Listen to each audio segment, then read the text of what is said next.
Hello, నా పేరు శ్యామ్ అండి. ఇప్పుడు నేను చెప్పే వీడియో ఏంటంటే, తెనాలి దగ్గర వైకుంఠపురం అనే పుణ్యక్షేత్రం ఉంది. అదేమిటంటే శ్రీ వెంకటేశ్వర స్వామిని ఎక్కువగా ఆరాధిస్తారు. ఎందుకంటే శ్రీ వెంకటేశ్వర స్వామి స్వయంభూగా వెలిశారని అక్కడ చాలా చాలా మంది అనుకుంటారు. మాది కూడా తెనాలేను, చాలా మంది చెప్పుకుంటారు. అయితే దీనికి ఉన్న గొప్ప ఉద్దేశం ఏంటంటే, మీకు సుబ్రహ్మణ్యేశ్వర స్వామి కూడా అక్కడ ఉన్నారని మీకు స్వయంభూగా తెలుసా?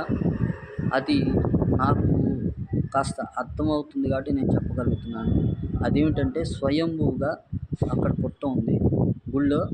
ఎట్లా అంటే వైకుంఠపురంలో వెంకటేశ్వర స్వామి దేవస్థానం ఎదురు పుట్ట ఉంటుంది. అది స్వామివారి పుట్ట అంటారు. అది స్వామివారి పుట్ట అయినప్పటికీ ఎప్పుడో పాతది కాబట్టి నేను అనుకోవటం ఏంటంటే సుబ్రహ్మణ్యేశ్వర స్వామి కూడా ఉండొచ్చు, ఉన్నారు అనే ఉద్దేశంతో నేను చెబుతున్నాను.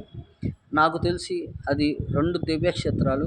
ఒకటి వైకుంఠపురం, 2 సుబ్రహ్మణ్య స్వామి కూడా ఉన్నారు కాబట్టి అది 2 కలిపి ఒకటే దివ్యక్షేత్రం. అదేంటంటే వైకుంఠపురం అని ఒక పేరు పెట్టారు ప్రజలు అని చెప్పి నేను దీని గురించి స్వయంగా నేను చెబుతున్నాను. ఏదైనా తప్పుంటే క్షమించండి. వైకుంఠపురం వస్తే మీకు అర్థమవుద్ది.